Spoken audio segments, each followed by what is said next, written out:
যে 16টা বিল, তা 16টা বিলের মধ্যে একটা হচ্ছে এনআরসিকে 1000 দিয়ে গুণ করলে যতটা ভয়ঙ্কর, সেটার নাম হচ্ছে ইমিগ্রেশন অ্যান্ড ফরেনার্স বিল 2025। সেটা কয়েকদিনের মধ্যে লাগু হয়ে যাবে। অর্থাৎ খুব সতর্ক হয়ে না থাকলে, বাঙালি সমাজ সতর্ক হয়ে না থাকলে বাঙালির বাঁচার কোনো রাস্তা নেই। খুব ভালো করে বললে, তাহলে পাসপোর্ট আর ফরেনারটা ছাড় পেতে গেলে তো ছাড় চাইতে হবে। তাহলে হিন্দু অনুপ্রবেশকারীরা বিপদে পড়বে বলছেন? অনুপ্রবেশকারীরা বিপদে শুধু নয়, এটাই শেষ, দাস শ্রমিক হয়ে যাবে, বন্ডেড লেবার তৈরি হবে। তার কারণ বাংলাদেশ এদের ফেরত নেবে না বেশি জনকে, তাহলে আর ভারতের জেল থেকে ছেড়ে রাখার কোনো আইন নেই। সুতরাং জেলের মধ্যে থেকে বিভিন্ন কোম্পানি এদেরকে বন্ডেড লেবার করবে, যেটা পৃথিবীর বিভিন্ন জায়গায় চলছে। তো যে কথাটা বলতে যাচ্ছিলাম সেটা শেষ। ওরা যেটা করবে, যেই পশ্চিমবঙ্গে হয়তো দেখা গেল বিরোধী দল, হয়তো দেখা গেল যে তৃণমূল 215টা সিট পেয়েছে, আমি যেটা বলছি একটু শুনে নিন। হয়তো দেখা গেল তৃণমূল 215টা সিট পেয়েছে, মমতা ব্যানার্জি প্রচুর সবুজ আবির ফাবির উড়িয়ে ফুড়িয়ে নেচে নুচিয়ে একাকার করে ফেললো, পট করে একটা মামলা করে দেবে যে 100 জন ইলিগাল মাইগ্রেন্ট। কী করে করবে? কারণ এনপিআর হয়ে গেছে, ন্যাশনাল পপুলেশন রেজিস্টার হয়ে গেছে, আধার ভোটার লিঙ্ক হয়ে গেছে। এই লিঙ্কে জেনে নেওয়া যাচ্ছে 1952 সালের ভোটার তালিকায় কাদের নাম ছিল, কার বাবা দাদুর নাম ছিল। দেখা যাবে 100 জনের নাম নেই, তাহলে 100 জনের নাম নেই, 100 জন বাতিল, কেস কাছারি, তাহলে সরকারটা পড়ে যাবে এবং বিজেপি চলে আসবে। এটা একটা টেকনিক।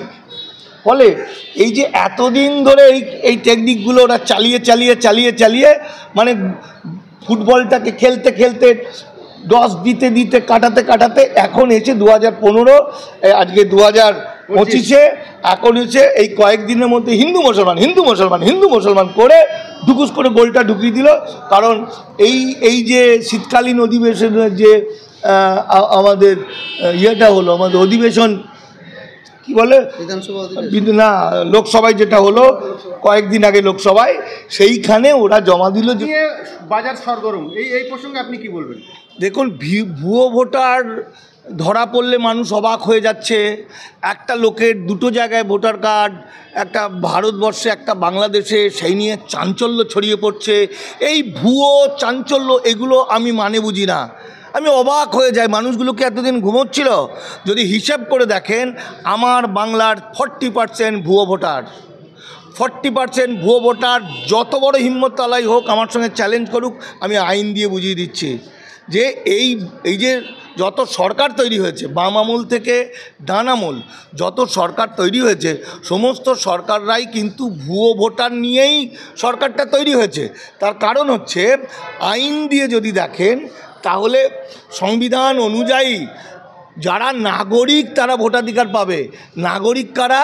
সংবিধানের 326 নম্বর ধারায় বলছে, নাগরিকদের যখন 18 বছর বয়স হবে তখন তারা ভোটাধিকার পাবে। না, আর নাগরিক কারা এটা জিজ্ঞাসা করলে কি বলছে, সেটা সংবিধানের 5 নম্বর এবং 6 নম্বর আর্টিকেলে যা বলছে। 5 নম্বরে বলছে, বাবা অথবা মা যে কোনো একজনকে, শিশুর জন্মের বাবা অথবা মা যে কোনো একজনকে 26শে জানুয়ারি 15ই আগস্টের আগে যদি ভারতে জন্মগ্রহণ করে তবে তার ছেলে মেয়ে নাগরিক। তাহলে বাবা মা দুজনেই যদি উদ্বাস্তু হয়ে থাকে, তাহলে ছেলে মেয়ে ইল্লিগাল, তাহলে তার ভোটটা ভুয়ো।